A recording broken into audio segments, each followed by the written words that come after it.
Hello and welcome to episode 286 of the Paint or the Minis podcast, the show where you can listen to the widest range of guests that I can coerce to chat to me about the tabletop gaming hobby. This week I talked to Ryan about all the reasons why he enjoys Halo Flashpoint, the recent Mantic release that built upon the Dead Zone rule set. You have to go quite far to find someone that's played Dead Zone and hasn't liked it.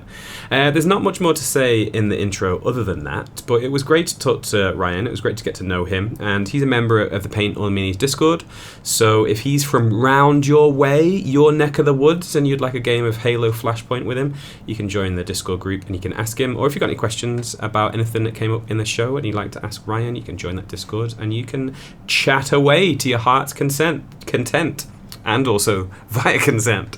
Don't forget that the fuel for the podcast is interactions and genuine relationships, not advertisements, revenue, or algorithms. So make sure that you do swing by that Discord that I've just mentioned. There is a link in the podcast description. And we'd all love to hang out with you, not just Ryan. It's not just a Ryan thing. We'd like to hang out with you and see what you've been up to, not just painting and gaming, but anything else that you are into also. As I mentioned, there is a link in the podcast description. If you need to email me for any reason, you can email paintalltheminis@gmail.com. But anyway, me and Ryan both hope that you enjoy the show. That's enough of the pre-ramble. Let's go. Paint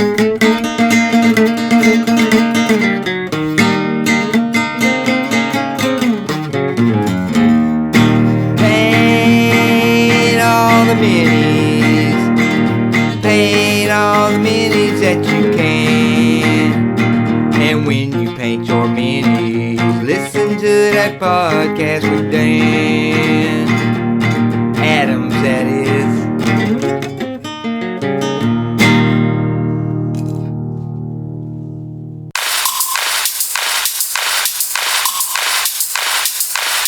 I say, old chap, have you heard of Paint All the Minis? Yes. And do you find their positive community spirit refreshing in this age of outrage and rampant negativity? Yes. Correct, good sir. I like the cut of your jib.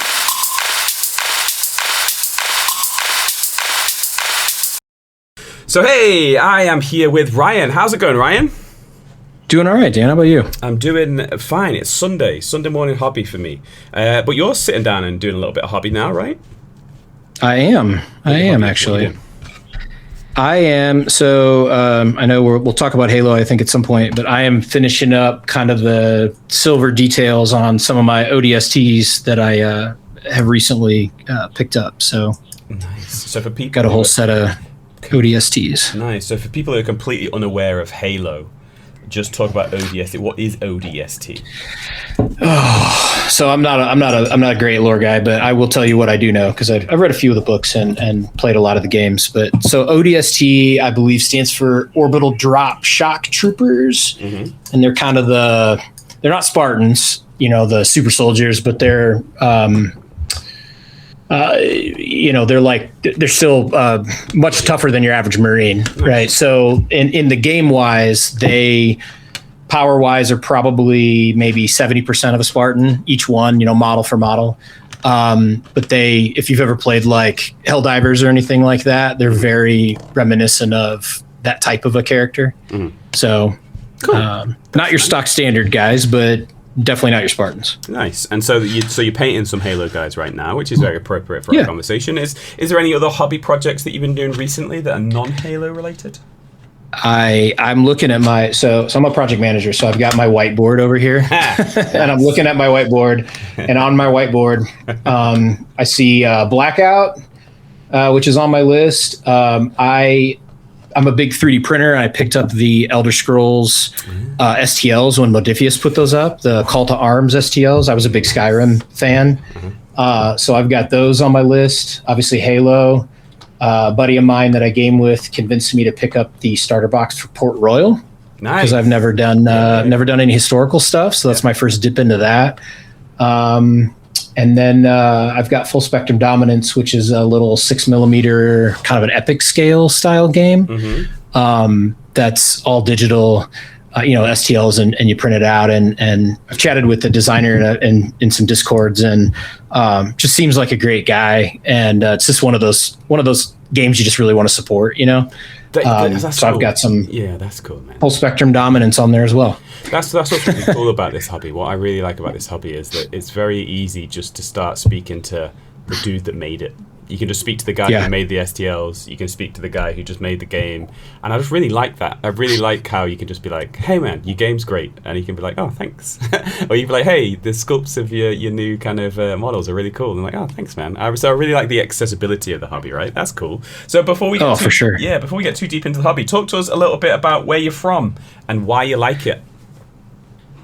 Okay, so I live in Indiana in the States. I'm kind of on the outskirts of Indianapolis.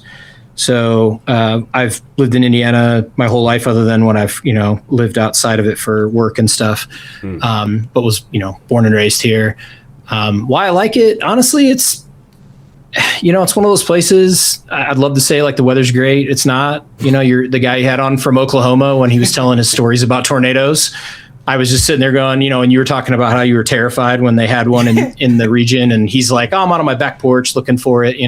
That was me. That's 100% me. But got a lot of. I got a lot of family here. Yeah. A lot of friends here. Cost of living's great. Schools are good. Yeah. So yeah, it's fine. It's fine. It's not super exciting. Yeah, I refer to where I live as fine. And then everyone kind of like looks at me like, really? And I'm like, no. I think we've misunderstood what the word fine means. Yeah. Fine is like great. Like there's nothing bad. There's like maybe nothing amazing. Like your favorite band isn't coming and touring through probably. You've not got like kind of like exact holiday vibes from the places you just go and visit on a day-to-day basis. But fine's really good. Like honestly, fine's brilliant. If you consider that everywhere's a bit boring and everywhere's a bit crap. Yeah. Fine, I'll take fine all day. So what I'll tell you about Indiana though, which is interesting, or at least Indianapolis, is it's big enough to have the most of the things you'd want. Yeah. So when you mentioned like your band, like most of my favorite bands do come through town at some point, or worst case they go to Chicago, which is, a 2-hour, 3-hour drive up the road. Yeah. It's got, we've got a phenomenal children's museum. We've got a great, we had a great, pro basketball team and a pro football team. And, the airport's easy to get in and out of. Like it punches above its weight in that sense, but it doesn't have the traffic of a Chicago or a Boston or something like that. That's perfect then. Yeah, it's really, really cool, man. So I've never been there. And I couldn't tell you what its most famous things are. So talk about like why we may know of the area, and then talk to me about like maybe the state food. Like what would be the state food? So let's see here. So the one thing everybody, I think, not everybody, but most people have at least heard of is the Indy 500. Yeah. Right. The open wheel IndyCar. It's not F1, but it's kind of like F1. In fact, they have done F1 races at that track. But the 500, I think, I don't know, it's got some claim to fame on like the largest single sporting event in the world by attendance. I don't know. It's in a very obscure statistic, sort of American thing, right? Yeah, but it's don't worry about why. It's just the best. Yeah, because America. Don't run the numbers. Just trust us. No, but it's a big tradition. I mean, the whole city turns out for it, and it's a big deal. I mean, we get people flying in from all over the world for the 500. So, I would say the 500's probably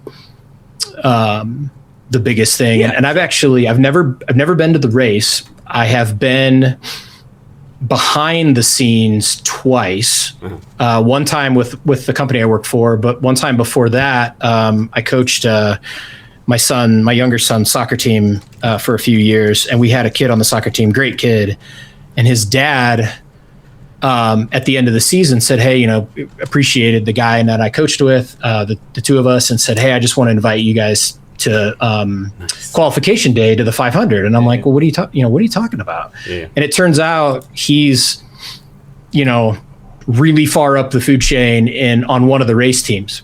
Nice. So we show up, we've got these badges that darn near let you go anywhere you want. We got to tour the track, and I mean, it was like a VIP. It was awesome. That's super so just out of happenstance. Nice. So that's really cool, man. That's awesome. That's a really cool story. And when you get those little things and someone shows that appreciation, that's really cool. It's really nice, isn't it? And that's one thing I really miss about America, that people are quite comfortable showing appreciation. In England, like, stereotypically, we're just like, why would I show any appreciation? You just did your job. Whereas in America, it's like, no, you really did a good job. Thank you. I really appreciate you. And in different ways, not just necessarily doing things like that, but just people are very comfortable showing appreciation. So what would be, if I was to come to your place and said, hey, cook me a meal or show me the state dish, what would it be what would be the most renowned food, do you think? All right. Well, I probably wouldn't cook it for you because I wouldn't say I eat terribly healthy, but I eat fairly healthy. Uh-huh. And I think there's two. So the corn, everyone associates Indiana with corn, and that's fine. I love corn, just corn on the cob or whatever. But as a state food, when people come in from out of town, I will often ask them if they've ever had a pork tenderloin sandwich. Yeah, okay. And those are, I think, kind of a Indiana thing. I don't dislike them. I like them, but man, they're just not good for you. No, they really aren't. Yeah. So that's cool. It's like a tenderloin sandwich. So what would be on it? Is there certain things that would be on? Is it just like straight up bread and just the meat, or is it like other things that go on it? I think most people, when they get them, they'll get them with, kind of like you'd order a burger. So maybe like lettuce, tomato, mayonnaise, ketchup if you want it, or mustard.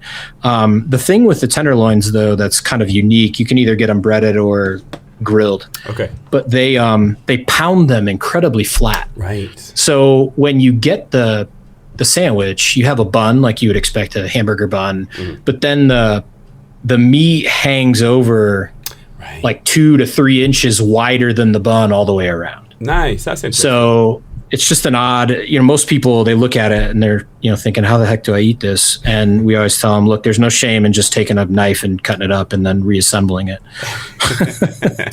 That's cool. Yeah, that's interesting. It depends on where you go. There's all sorts of different things, but sometimes they kind of come together. I was just in Macau fairly recently, which is like a kind of Portuguese colony just kind of west of Hong Kong, and they have something similar. One of their kind of big foods is like a pork chop sandwich, but that's very similar, where it's like a kind of breaded, fried pork chop. Yeah. And it's same, it kind of hangs over the side, because we did exactly the same thing. Like, we went to this one place and had one for breakfast, and the bun looks tiny compared to this giant pork chop, and it's like, dude, how do I even begin to kind of scale this sandwich? That's cool. Right, so let's get on to hobby stuff then. So you mentioned that you're doing some ODST, which is Halo, which is what we're going to talk about, and you mentioned a couple of the other games that are kind of on the list, on the project board for what you're going to be doing. But what other games have you been playing kind of semi-recently that you kind of quite like and you quite enjoy? What would be the kind of like your go-to games from the last few years? Yeah, for sure. So I actually, and I'm hoping he'll listen to this maybe, I've recently kind of found a game group to play with, which has been fantastic. And I'm one of those people that I kind of, it's kind of like if somebody says, should I get an Xbox or a PlayStation? I always say, well, just buy the one your friends have. Yeah. And that's kind of how I feel about games. So I love painting, I love playing, but the bottom line is, if everybody at the store is playing Game X, I'm going to play Game X. Yeah. Because that's what's got everybody else hyped. So obviously, Halo gets some solid rotation. We were playing BattleTech Alpha Strike for a while, nice. which was really fun. And they're just kind of, the mechs are just different to paint. They're just kind of fun to paint. And then I mentioned Blackout on my list. Blackout's actually a really neat game. It's a very modern tactical, like near future. Well, it's not like crazy sci-fi, but there's drones and things like that. But it has a very, it feels kind of like Infinity, because it's a very reactionary game, but it doesn't make your brain hurt. Okay. I always joke, as an engineer, I've got more math than most people, right. And Infinity, I've tried it. I can't do it. I can't wrap my brain around it. I'm too dumb. That's my ceiling. And Blackout's kind of a nice. It's just it gives you that feel, but it doesn't. It's fast. And a lot of it's the group too, right? The guys I play with are just fantastic. Yeah. Fantastic people to play with. So I quite like reactionary games that you have to react, or you've got a certain amount of things that you could do to potentially react to what your friend's doing. But it seems to be like a more complex version of a game where maybe when you're writing the rules, a lot more things could go wrong. So talk to us just a little bit about the reactionary nature of Blackout and what you like about that, because that's one of the first things that you kind of mentioned, that it's reactionary. So what sort of reactions can you do, and why do you like that?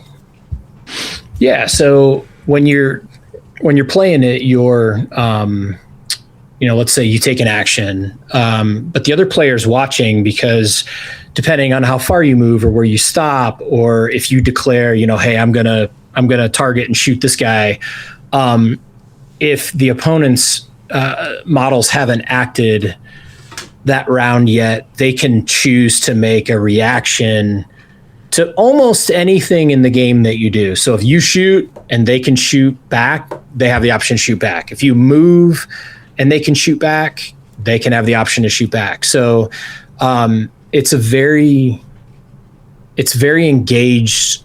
Both players are very engaged regardless of whose turn it is, which I think is really cool. I've played other games, that I still enjoy, but it's like, you make your move, the board completely changes state, and then it's, I'm going to go grab a glass of water. I'll be back in a half an hour when it's my turn again. Yeah. And it's not like that at all. It's it's very back and forth, which is cool. And they're different. There's games that I've played that are very structured with their turns, and they're still good fun. But there's other games. The reactionary ones are ones that I tend to appreciate a little bit more. One of my favorite ones is called 7 Days to the River Rhine, which is like a kind of Cold War gone hot situation. And you have a number of tokens that you can use either on your own turn or on your opponent's turn. And if you choose to react during their turn, you get to do something, but it costs you more tokens than it would do as if it was your turn. So there's like a constant kind of like, well, I could shoot at this guy who's just popped up now, but it's going to cost me this. Whereas if I kind of try and weather that, and maybe he might shoot at me, maybe he might not, if I can just kind of like sit and wait, then I can still do the thing. I just do it a little bit later than now. So that's kind of cool. I like those propositions where games give you the opportunity to do certain things, and it's like, is it best to do it now? Is it best to wait? That's really, really cool, man. That's nice. What would be your ultimate favorite? So if someone said, right, it's Saturday, it's your day, we're gonna play, what do you want to play? What would be the game that you'd say, dude, I want to play this? Oh man, that's tough. that's really tough. I mean, I feel like Halo's near the top of the list. So I don't want to sound like a Mantic fanboy here, but they have another game that I actually didn't mention because it's not on my painting table because I feel like I've painted it all. Is a game called Armada, which is based like a naval, kind of a fantasy naval game. Yeah. Really enjoy Armada. It could use a rules overhaul, I feel like, but and hopefully one day it'll get some love in that department. But it just looks so gorgeous on the table, with all the ships and the big blue, or if assuming you're playing on a water map, right? Big blue table with islands and reefs and whatnot. So I'd say probably between the two of those, it would either be Halo or Armada. Yeah, I'm with you. Yeah, there's something about maybe Blackout. Yeah, Blackout. Okay, cool. There's something about like ship games, especially Age of Sail games. Where you've got like the kind of big ships. I used to really like Oaken Iron, and that was a really cool game. Oaken Iron. Don't look up Oaken Iron, because if you like Armada, you'll probably end up buying it. I don't want to be the reason that you buy all that stuff. But Oaken Iron is kind of like same guys that make Blood and Plunder, right? That's a really cool game. Yep. Something about naval games. I've heard of it. Yeah, there's something about naval games. When you just see them, it's just kind of cool. It's just like, dude, look at these cool ships. And Armada is obviously a fantasy game. So is there a certain race, a certain aesthetic of ship that you prefer over others? Honestly, so this is another one of those, and I'm a big this is a theme of mine, but I'm a big 3D printer and that kind of thing. So Mantic has made all of them pretty much available through the vault. Yeah. So I think I've got small forces printed for everybody. But I think if I had to pick one, I think I like the look of just the Basilean. That's the kind of the human, I don't want to call them good guys, but like the stereotypical main characters, they're the space marines of that world, right? So I like their ships are real, just kind of bulky and grandiose, and they've got a ton of cannons, and they don't look like they're patched together. They're very elegant, exquisite in that sense, kind of elegant. Yeah, not elf elegant, but elegant. That's cool, man. Nice. Right, so let's get on to the main event then. I feel we could talk about this general hobby for ages, but I guess at some point we need to start getting to talk about Halo. It's fairly recent, fairly new, Halo. And before we talk about Halo, you mentioned Mantic games. And you mentioned you played a few, and you said you didn't want to sound like a Mantic fanboy, but now I'd like you to talk about that. Do you tend to find that you like Mantic games? Do you tend to gravitate towards them? And, what do you like about them as a company? Because you mentioned about, the Vault already, and you mentioned Halo and things. So what do you like about Mantic? Yeah, so now you're going to make me sound like a fanboy, yeah. So when I think of, I look into a lot of indie games. Obviously, there's some juggernauts in the industry, right? And if you would have asked me, is Mantic a juggernaut? I would say they're probably not a juggernaut, but they're one of the bigger, more well-known game, hobby companies in the space. Even though I think objectively they're not a huge company. So kind of framing that as we're talking about this, and they kind of jumped in with the Vault, which I was a big fan of as a printer. I like the look and style of their games. I like most of their rule sets seem pretty clean, the ones that I've looked into. And obviously we'll talk about Halo, so I'll kind of leave that off to the side. But I think the thing that cemented it for me is the year I got Halo, when it came out. They had it at Gen Con, and like we talked about Indy, I mean, I live right up the road from Gen Con. I try to go every year, cause I can go and, park my car downtown and, come home every night and sleep in my own bed, which is awesome. Yeah. Now that my boys are older, sometimes I take my kids with me and stuff, but, so yeah, I'm rambling, but talking about Mantic. So I told myself there was a lot of hype around Halo.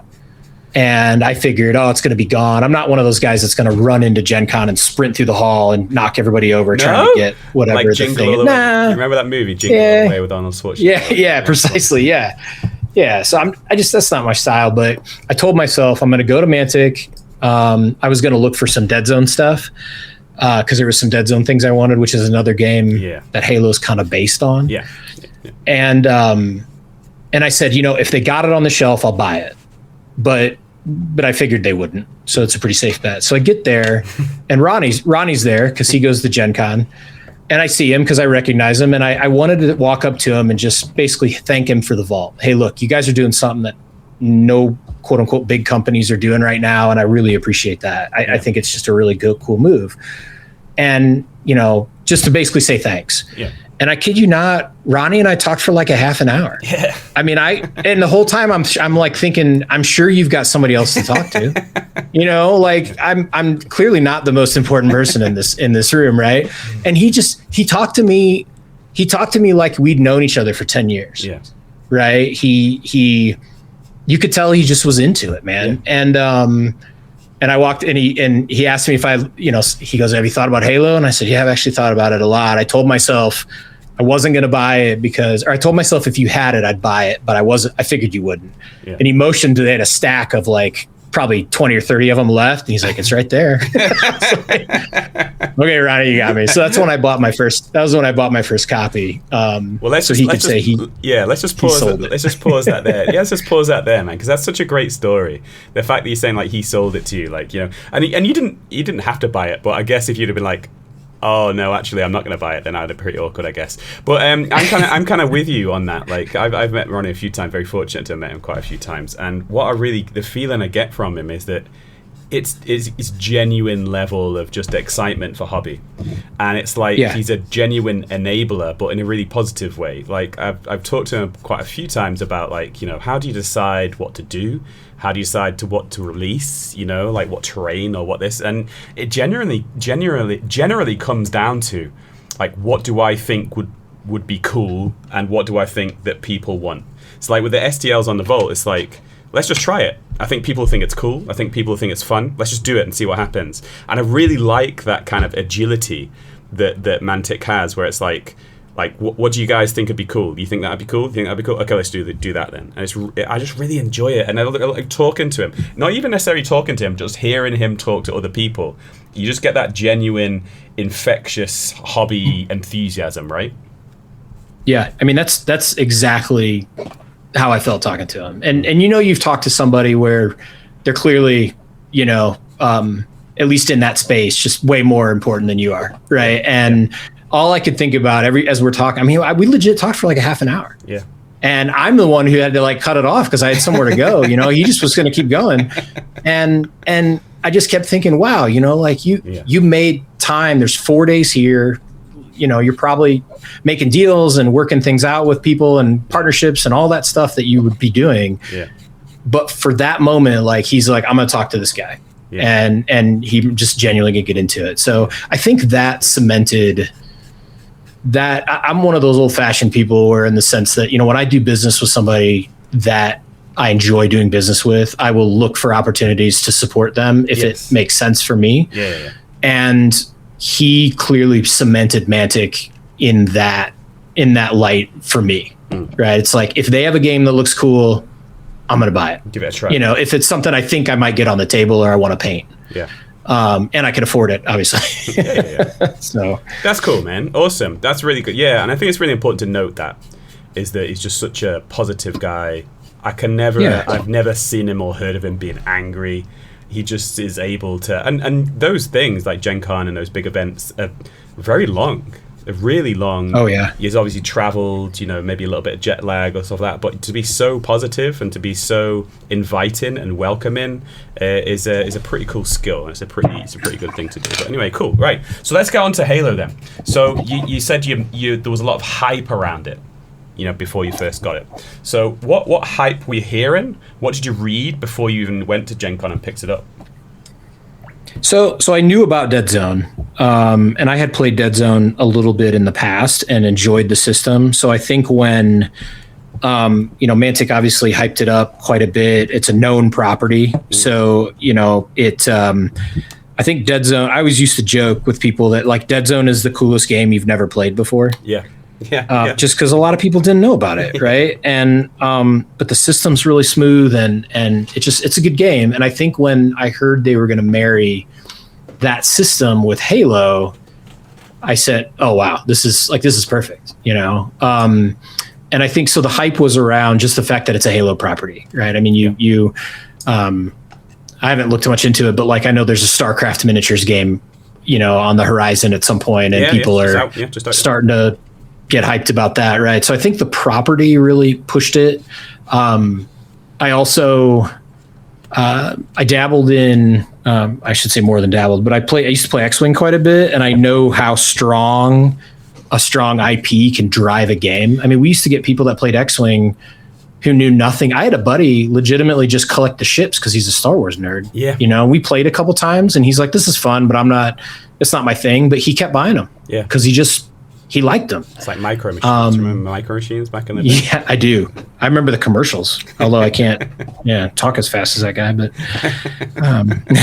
I actually had some Micro Machines back in the day. That'll show my age. Yeah, man. I had a mate who had like a Micro Machines aircraft carrier. And I was like, oh, wow. Yeah, I didn't have that. The most jealous guy ever. And I vaguely remember asking my parents, hey, can I get the Micro Machines aircraft carrier? And he was like, no, there's no chance. Yeah. I mean, Santa says there's no chance of getting that. So, yeah, precisely. Cool, so the IP, and it's important to note here is that your IPs do pull us towards stuff. But I'm pretty sure we've all been bitten sometimes by being pulled in by an IP, but then but then he gets suckered with a turkey of a rule set. So I think it's very important to note before we move much further is that we're not talking about an untried and untested rule set. We're talking about a very good rule set that's been refined for a specific IP, right? Yeah. Yep. Okay. And there's not a ton of, I'm not sure if you've played either or both of the games, but there's not a ton of difference between the two. Mm-hmm. There's some, but it's not, if you can play one, you can play the other. Yeah. So that's cool. Right. So you'd heard of it, and you'd heard of Halo. You said you played some video games. You'd played Dead Zone. So you were in. It wasn't a difficult sell for you, right? You were like, oh hey, I like this. I like that. Stick them together. It should be a win, right? I thought, and I thought that with the known property, it might be something I could get some of my I don't want to call them non-gamer friends, but like my gamer curious friends, right? To bite into a little bit. And I have done that. I've played it a few times with folks who always want to come back and play it again. So, Okay, cool. So let's talk about you got it. You've gone to Gen Con, spoken to Ronnie. He's pushed you over and over to the stack of games and forced you to pick one up, and then escorted you to the cashier, and you paid for it. Right? You get it home, you crack it. What's in it? What's in that box? And what were your kind of Christmas Day feelings when you cracked that open? Yeah, it's funny you use the term Christmas Day feelings, because I think that's a pretty common. That's a pretty common response that people have when they talk about games like this. Is it's a war game, kind of a board game, but there's a lot of war games out there you can't just open and start playing. And Halo, that's not the case at all. I mean, you open it, the models are unpainted, but they're in. I had the Recon starter, which is kind of the Spartan focused one, but it was stripped down, so I think it had half the models in it that the full one did, because that's all they had at Gen Con. So you open it up, it's got a red team and a blue team. They're the same models, but they're in a different color plastic. There's a board that folds out, a nice hard cardboard. Or actually, in the Recon edition, it may not have been a hard cardboard. It may have just been like a paper. May have just been like a cardstock style board, but it's still folded out board with the grid. Halo uses a grid. And then there's terrain in it. So the terrain is all like really heavy cardboard terrain, but it's, you punch it out and you assemble it. So you end up with, I'm trying to think of other games that use that terrain. I want to say, is it Core Space? Maybe Core Space uses something like that. Yeah, the battle systems stuff. Yeah. Maladin is the kind of fantasy version of that. Yeah. Mm-hmm. Yep. Yeah, I think it's very similar. I haven't played those, but I've seen pictures of them. I think it's very similar to those. So I mean, you can get it out and start playing. They had all the unit cards and all the weapon cards and item cards and everything that you can stick on the board, and you could be playing pretty quick. That's cool. So talk about the models. So if we take GW as a standard, how are they stacking up? Are you thinking that, wow, these are really interesting and exciting models? Are they serviceable? Talk to us about how you feel about the models. Yeah, if I say, oh, they're fine, are you going to take that as a negative? We talked about that before. No, fine's great, man. I'll take fine every day. No, I mean, all joking aside, they're fine. They're a really nice board game plastic. Maybe they're better than board games. I'll be honest, I don't have a lot of experience with GW stuff. The only GW game I think I've ever played in my whole life has been Underworlds. Yeah. So, but those are, I guess I don't know how those stack up against their other models, but it's not as nice. Okay. Yeah. So I would say they're not as nice as Underworld's models, but I've painted them. They paint up great. Sometimes you get a sniper rifle that you got to warm it up and bend it back into place, and let it cool off. But I haven't had any. I mean, I think they're fine. Yeah, I'm not a model snob, so I'm good with it. Yeah, I'm the same. We talk about GW, but I mean, I think they're really great models, but you pay for that. So it's like a a kind of spectrum of things that you want or don't want. It's like, you know, yeah, they might not be right at that level, but also you're not paying that amount of money. So yeah, it's totally cool. And they always seem cool whenever I've seen them. You know, we did a video on Paint on Minis on our YouTube channel that you can go and take a look at, where John goes through them, and they look really nice. And it's always cool to kind of see what people do with certain IPs, about how they look, what scale they are and things. And would you say that you kind of went super deep into painting? You kind of like really trying to push it, or were you just painting for a tabletop level just to be comfortable with it? So I painted them honestly a lot like I paint everything else, which is it's funny. I try to get them based, or, you know, base coated. I'll often base coat. Lately I like to base coat with like a speed paint or something. Yep. And then I'll go back with my acrylics, and highlighting is by far my favorite thing to do. I don't know if other people feel that way or not, but I love it. See? Yeah. So I don't rush through the base coating, but I will get them complete. Like these ODSTs right now are base coated. And I could, you know, I always tell myself I could stop and play right now if I wanted to, and I wouldn't be embarrassed, right? But I will spend, there's 18 of these guys. I think there's 16 of the regular ones and 2 of the characters. Yeah. I will probably spend another 2 hours or an hour on each one, just highlighting it, because that's what I like to do. Yeah. What is it that you like about that, do you think? What would you say, if you had to delve a little bit deeper? What is it about that process you like? I don't know. I mean, I think part of me, maybe it's the project manager part of me. Like I think once I have something in a workable, passable state, I tend to take a step back and breathe a little bit, because I know that if I had to stop now, it's done. Yes. You know, I know some people, when they paint, like let's say you're painting a figure, you'll paint like the cloak, you'll base coat a cloak, and then you'll highlight the cloak, and you'll do all your blending, and you'll do your dry brushing, and you'll do everything for that one piece, and then you'll move on to the armor or the skin or whatever. Yeah. And I'm the opposite. I base coat the entire model, and it's tabletop ready ish, and then I go back and I just start to, you know, I think I breathe a little easier, and then I just kind of find a rhythm, and it's a little more of I don't know, it feels more artsy than the base coating feels more to me like a technique, like it's a precision thing, and the highlighting feels a little more abstract, a little more like, I'll kind of play with this and see what I get, you know. I'm with you on that. I'm just finished off some cloaks, and that was kind of like the same, and it was like the base coat, it seems very like, you know, A, then B, then C, whereas the highlighting is like, when I'm doing the cloak, I'm like, what is the most raised part here? What would catch the light the most? And I'm not an expert in any way, shape, or form, but yeah, I get that. I feel that.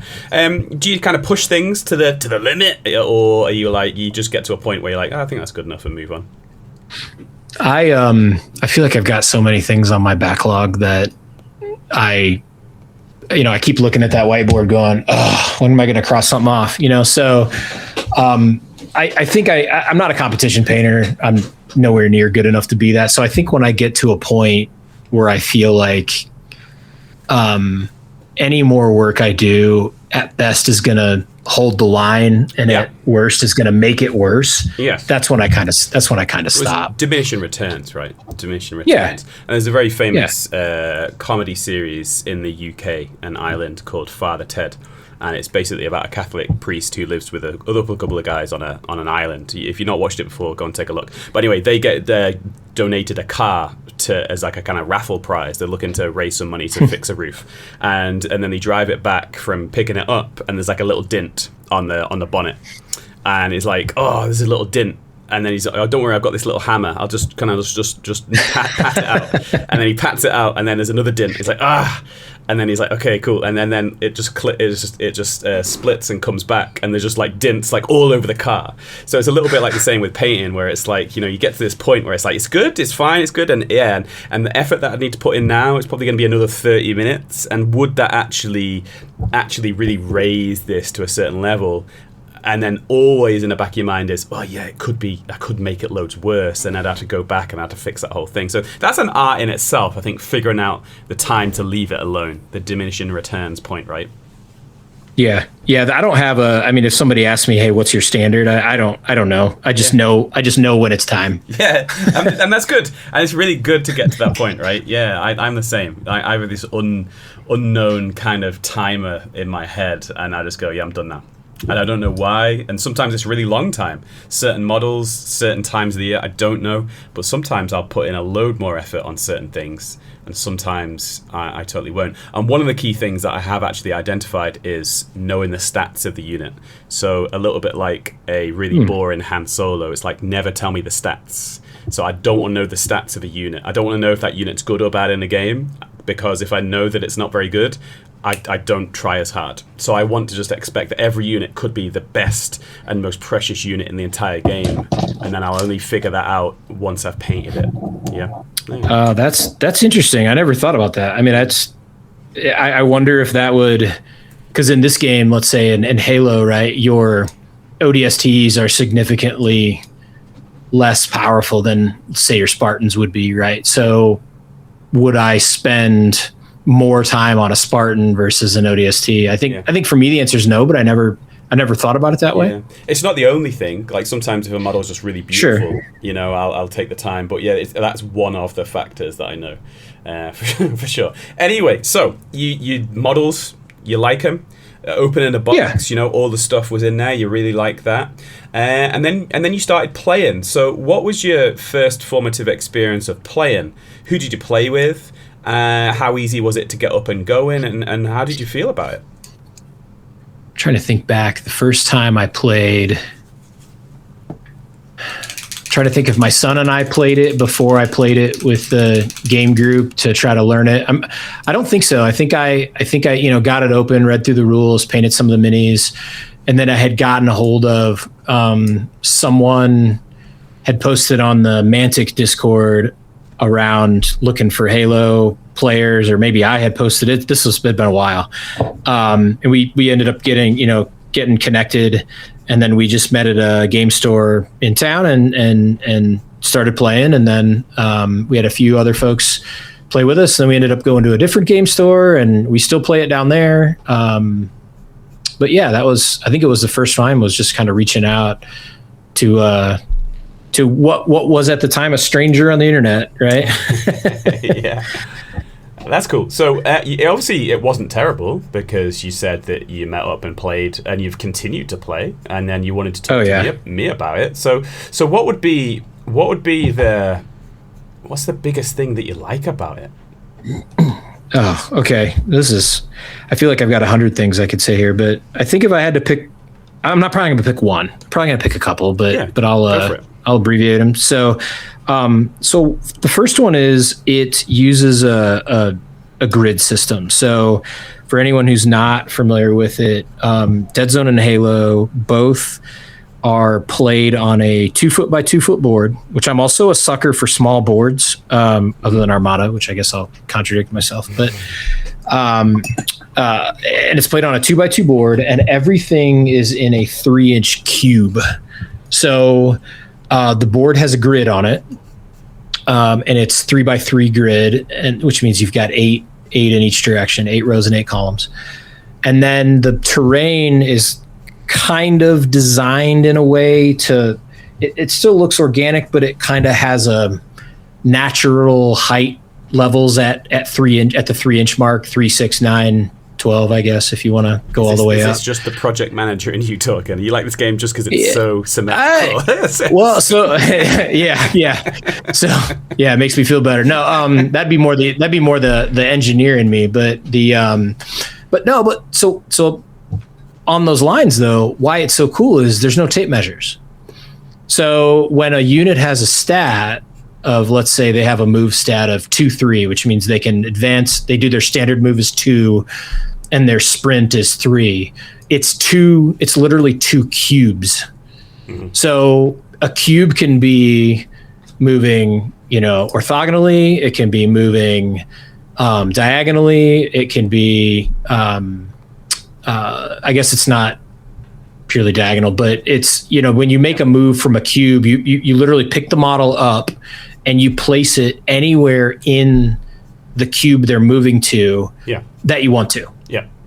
And then when it comes to shooting and whatnot, it's line of sight like any other war game.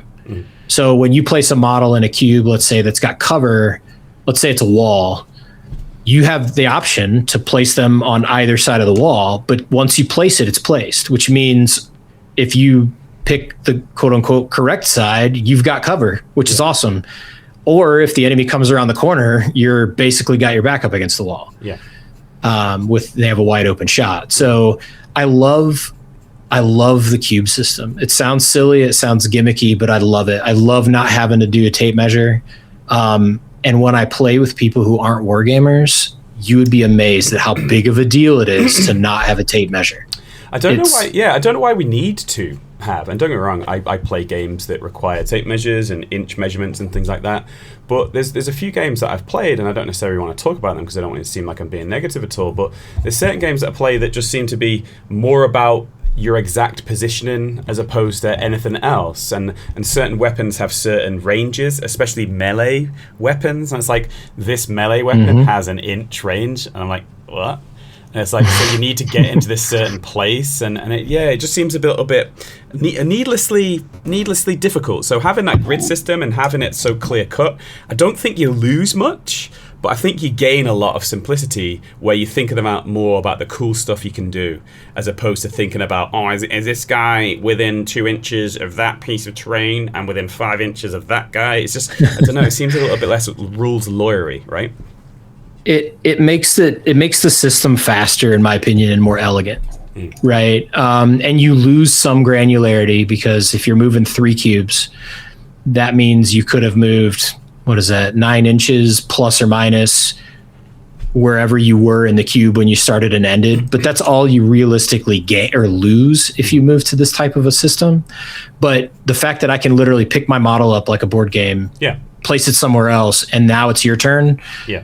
It's just, it's faster, and it makes it less scary for whatever reason. Yeah. It makes it less scary for people who aren't used to playing war games. For sure. So that's I'd say that's probably the biggest piece. I don't know if I'm allowed to give you a second answer. Yeah, it's your show, man. But the exploding dice that they use. So Halo and Dead Zone both use, Mantic has this, I should say Mantic, I mean, it's just a mechanic, but if you roll an 8, it counts as a success, and then you immediately roll another die. And if you roll another 8, it counts as a success, and you immediately roll another die. And it sounds cheesy, but with a 1/8, what's that, a 12% chance, right? It happens enough that it makes the game really exciting. And it's one of those things where, and obviously playing with the right people, but your opponent, like you take a shot and, you're rolling 3 dice, plus maybe 1 because you've got high ground, maybe a couple more because they're out in the open and they don't have cover. And you roll maybe an 8, and then you roll and you get another hit, and now you're staring down, 6 hits are coming their way, and they've got to make a save. And all they do is roll their 3 dice. But if they roll 2 8s, and then they roll another 8, I've seen that happen. And when it happens, both players just get so excited. I mean, I'm rooting for my opponent, like, holy crap, you're going to save this. Like, do it, And that just, I think that mechanic adds just enough chaos. It's just the right amount of chaos. Yeah. That it feels like the game could go either way. And I don't know. I'm a sucker for that because it just seems more fun. Yeah. I mean, we've had more people come up to us at the game store and be like, "What are you guys playing?" Because you're yelling. All the Age of Sigmar guys are all bent over, like, studying the table and everything, and we're just hooting and hollering and having a good time. And it's just one of those, like, man, you look like you're having fun. It's like, we are having fun. Sit down.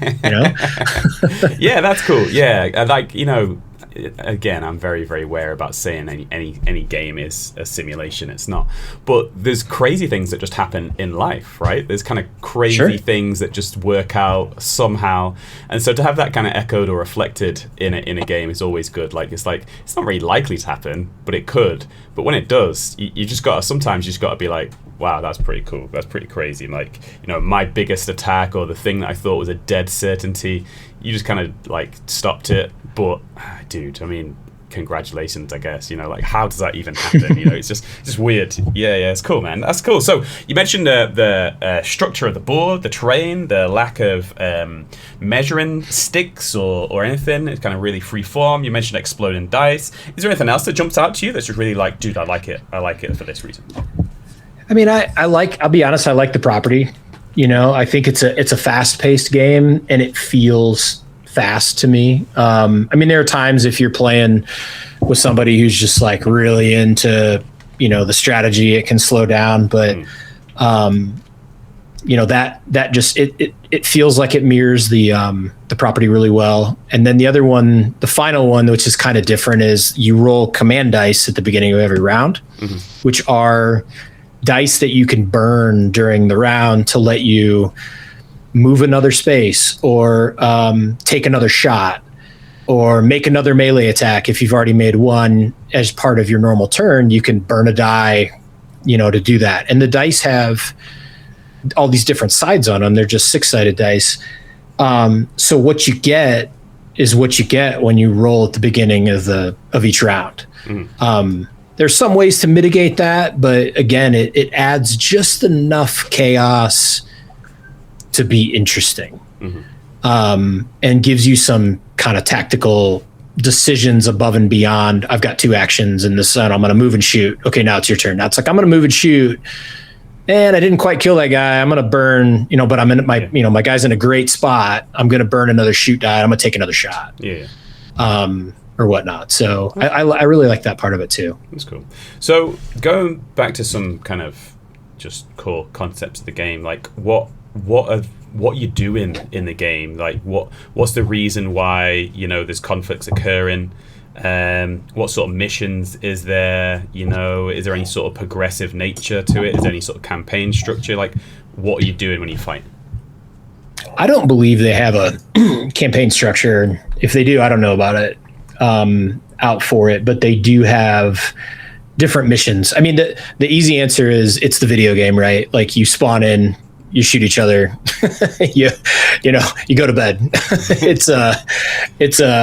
It mimics the video game in that sense. So, but they do have different modes. So there's the standard, I think in Halo they call it Slayer, but it's basically team deathmatch, right? There's an oddball mode, which is basically you get points for picking up a drop on the field, and you can use it as a melee weapon. But if you're basically holding it at the end of the round, you're rewarded for that. So you're kind of trying to get it and run away or stay alive. There's your standard like capture the flag, where you're trying to get flags and get them back to a spot. Yeah, just kind of the standard modes you'd see in the video game are implemented in the board game generally to some level. I would say that's like a bold choice in some ways, A lot of the games we play are very serious in nature. They're very narrative in nature. They're very campaign-based in nature. And it's always like, you got to secure the position for, this next step of the offensive or something. Whereas it's just like, hey, kill people. It's a lot more simplistic, and it's good that it echoes the video game, but a lot of the games we play are very serious. So that kind of sets it apart a little bit, I would say, where it's like unapologetically, no, this is not strung together. This is not like very serious. This is just, kill each other. Team deathmatch. Let's go. Yeah, and I think, maybe they'll expand it. I think there's some rumblings about like a horde type mode because they've teased like jackals and grunts and things like that. So, and I don't know if they've teased the flood. I don't know how familiar you are with Halo, like the video games and whatnot, but they've teased some of these other factions and they've kind of teased some of these other modes potentially. So, I would, myself, I would love to see I'm a sucker for co-op games because then I can play them with somebody and not feel like I'm playing them against, especially if it's a new gamer, right? Yeah. Or like my kids or something. I guess my kids are older, so that's not as big of a deal. But I just really like a good solo / co-op mode, and I think that would be something that I would love to see come to Halo in some form or fashion. But otherwise, yeah, there's no, again, at least that I know of, there's no way to carry things through from mission to mission. What would be your favorite battle, your favorite scenario that you kind of tend to enjoy when it comes around? Is there a certain mode that you like? Yeah, we played a mode, and I'm trying to remember what it was. It was a version of Oddball, which is that one where you're trying to pick up the basically the ball is a skull, I think, and then get and then stay alive. But there was a mode where it's like at the end of the round, you got your points, and then the oddball basically disappeared out of the carrier's hands and then respawned on the board. So you couldn't, if you had a fast character, you couldn't hold it the whole game. And honestly, there's so much movement in Halo. It's hard to hold anything for the whole game. But it was neat because you knew even if you gave up points this round, I could position myself in a way that I knew next round it was coming back. I think it was kind of random where it landed, or it was semi-random. Yeah, okay. But I knew that, okay, I'm not going to get that guy this turn, but I'll be ready for the next one. Yeah. I think that's probably been my favorite so far. Nice. That's cool. And I know I'm not asking you to look at a rule book, and I know I'm kind of maybe asking you a difficult question, but can you remember how many missions there are roughly? How much variety is there? If I had to guess, I'm trying to think because I was looking at the rule book today. So Mantic does all their rules online, and I had pulled up the newest one because they had released some newer stuff, I think in April. I want to say ballpark, maybe a dozen. Yeah, okay. That's maybe good. More. So enough to kind of have a lot of variety then, right? Oh, yeah. It's more than like two, Yeah. That's cool. Nice. So we talked about the movement. You talked about the exploding dice. There's a few kind of things that you talked about. What about mechanically? Is there anything else mechanically in terms of rule structure or turn structure that we haven't talked about that you like? I mean, I think a lot of the rest of it is stock standard. You're rolling dice to make attacks. You're rolling dice to save. We talked about the exploding dice. The one thing I guess I would say that I really enjoy, and I don't say respect, but I enjoy about this game and Dead Zone as well. I don't know if Mantic does this in their other games. I think they might do it in Armada.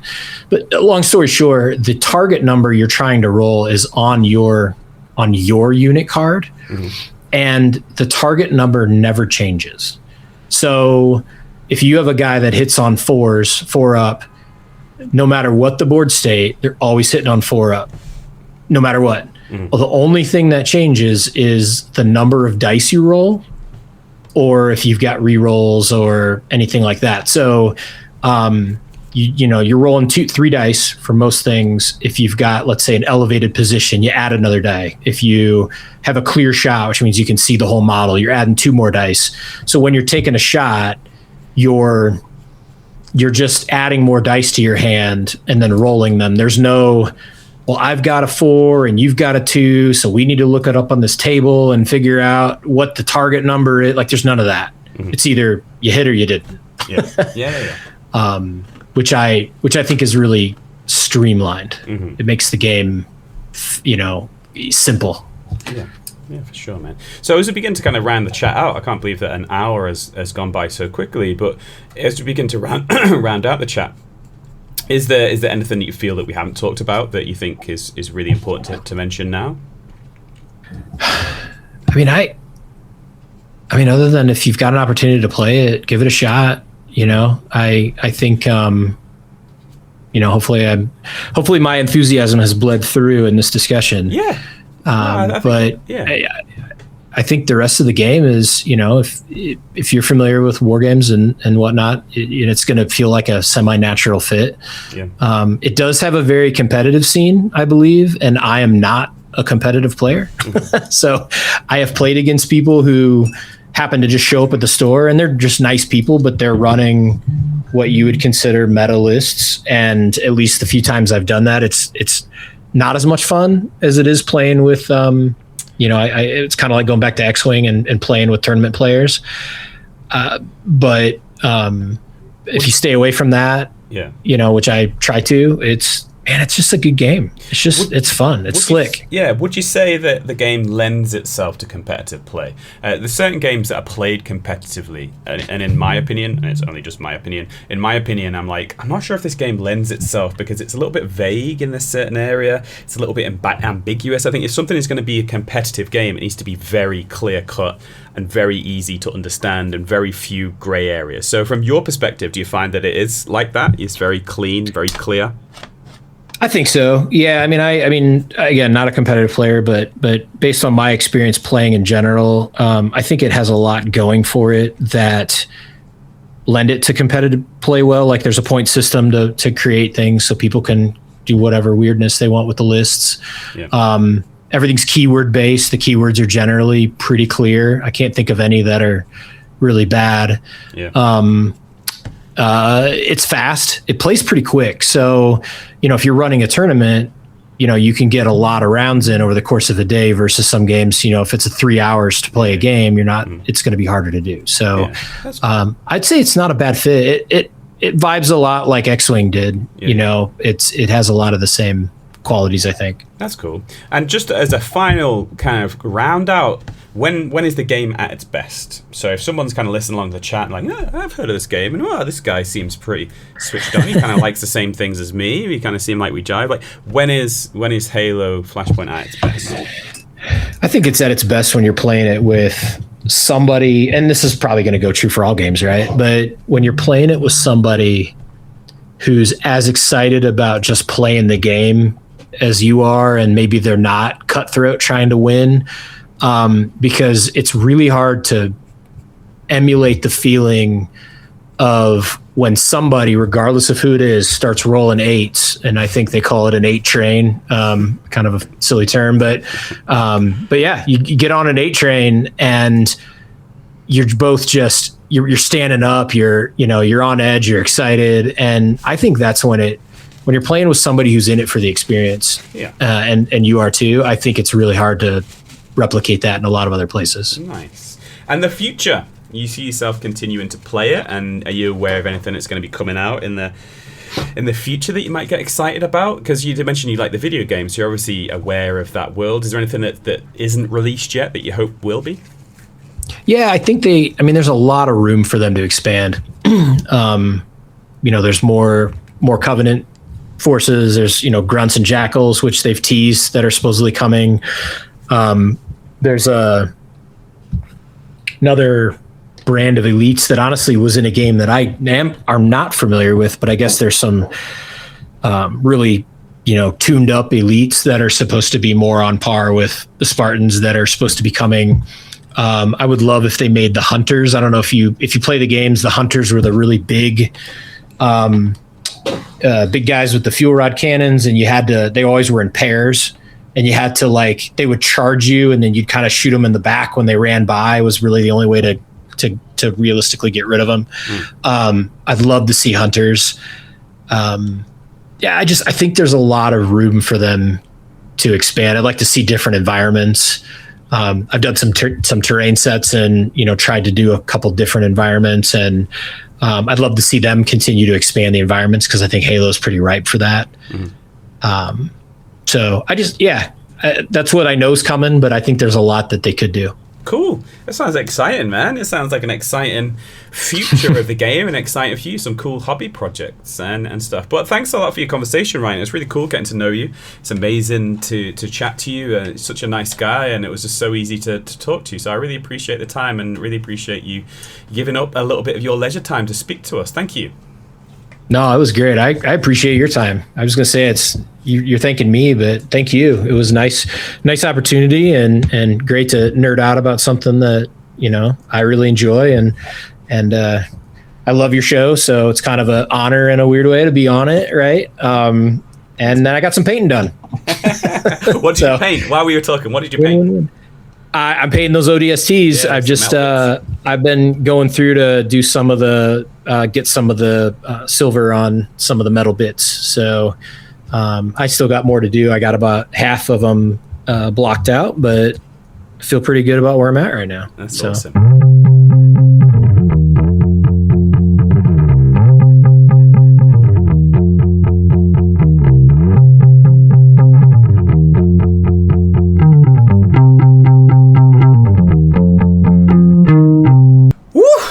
So there you go, episode 286, all wrapped up there. As mentioned at the start of the show, great to talk to somebody new, great to get to know Ryan. That's what the show's all about. It's like a pow new person to speak to that comes across as a really awesome, down-to-earth person, and also a why I love podcast. It's like a kind of a jab followed by a right hook of a combo for the podcast. So thank you, Ryan, for coming on the show. Hope that you enjoyed the experience, and I hope that you guys enjoyed listening along too. Halo Flashpoint. It's a game that I would like to play, but a game that I do not play, literally because I just don't need another game. I just don't need another game. It's the same with Dead Zone. I've been thinking about the same with Dead Zone for years now. Like the vast majority, if not everyone I've spoken to that's played Dead Zone, always say the same thing. It's a really, really good game. Really slick rule set. Really enjoy it. But I've never bumped into anybody that already owns it, and I've said, hey, we should have a demo game. So yeah, it's on there. Whether I'll ever get round to it or not, I don't know. Hope so, because it looks really cool. And I probably would say, and it's not a criticism, but if the minis were just a bit sexier, I think I probably would jump. You know, it's not that they're bad. I think that's the thing that's holding me back. But you know, I don't know. Maybe I'm just a bit of a snob, but I think that they are totally fine. I think they're totally serviceable. I think they're pretty good. But I think because I'm not really a super Halo guy, so I think if the minis were just a little bit more, I think I probably would jump in, but I totally get it. I'm just being a bit of a snob there. Hobby stuff. What's been going on for me this week? The last couple of weeks since we last spoke, I've been sick as a dog. I'm not sure whether I had another round of Rona or flu, but I've been really sick since the Sunday that the last episode came out. So like a couple of days after that episode came out to literally Thursday. So yeah, just yesterday. Yesterday was the first day that I've been feeling pretty much okay again. I've been really, really sick, so not much hobby stuff that's been going on. I did do some more on my swamp bases for my silenced men, the Greyjoys, House Greyjoy. I'll put some pictures on the whip section in the Discord if I haven't already. But I've been working on some swamp basing, and put some tufts on. I mentioned that I got the tufts last time, and I got some tufts, and I put like tufts of different wasteland grasses and marsh grasses in all of the joins where the kind of the toxic goo color mixes with the soil and the ground, and then it looks a lot better now. Actually, it looks pretty good. I was a little bit wary of it. I'm just moving over to the hobby desk here. I was a little bit wary of it before, but I think kind of just like masking that divide and softening the divide between the kind of the wet and the dry has really worked. I still think the base needs a little bit of something else. It's a little bit too not monotone. There's like different shades of green and brown, but I think it just needs a little bit of something on it, so I'm not sure. So I'll do some research over the weekend, and I'll find some sort of flora that exists within the swamplands and try and use that to offset the palette or something. I don't know. I'm pretty sure there's a technical term for the crap that I'm talking about, but yeah, it just seems a little bit something off. So I might try and find some flowers or something that do grow in that kind of boggy, swampy setting, just to offer a little bit different colour. It's just a little bit boring, I think I would say at the moment. Just needs a little bit of je ne sais quoi. I'm not quite sure what it needs, but it needs a little bit of something. But yeah, that's all I've been doing hobby wise, really. What else has been happening? Non-hobby. I decided to upgrade the monitor for my PC, so I've gone from an LCD monitor to a OLED monitor. I pushed the boat out. I've treated myself. Bought a new OLED monitor, but it's not been delivered yet. You know when you order stuff and you're really excited, but it's not been delivered yet.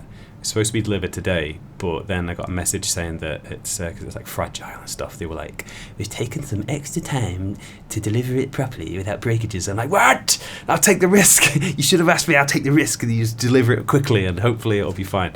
So that, you know, it's like that kind of Christmas Day feeling. Like, hey, want the stuff that I bought. So looking forward to getting that. That'll be interesting. People say that when you go from LCD to OLED, it's a big difference. So I'm really looking forward to that. That's pretty cool. I bought a PC a good few years ago now. And I didn't go kind of hell for leather with it because I wasn't quite sure how much I would use it. I actually used it a lot, and I've used it for loads more things that I thought of. It's like a 180 degree angle from my hobby desk, so I just need to kind of like swivel around 180 degrees, and then I can hobby, and then I can use my PC just by flipping around. So I listen to audiobooks on it, I listen to YouTube stuff, all sorts of different bits and bobs that I look at and listen to whilst also hobbying. So yeah, took the time. Very fortunate to be able to upgrade my monitor, so that'll be good. If you're into like PC stuff, give us a shout about what your PC setup is, because I'm interested. It's a whole crazy interesting world really of PC parts and GPUs and motherboards and all of that stuff. It's pretty interesting, and a lot like why I find podcasting interesting. Just listening to people who are knowledgeable about different things is pretty interesting. So if you're like into PC building or messing about with PCs, then give me a shout about what's coming out. What is it? DLSS 4.5. We can talk about that. Or something. Or the RAM prices. Ooh, the RAM prices. We can talk about some of that. Anyway, that's enough of the post-ramble. I hope that you guys are all good. I hope that you guys are on an even keel. And I threw this out on the Discord server, but if you've ever wanted to do an intro, you've ever wanted to do a post-ramble, give me a shout. It would make me smile if you came along and you did a post-ramble and you did an intro to an upcoming episode. It'll warm the cockles.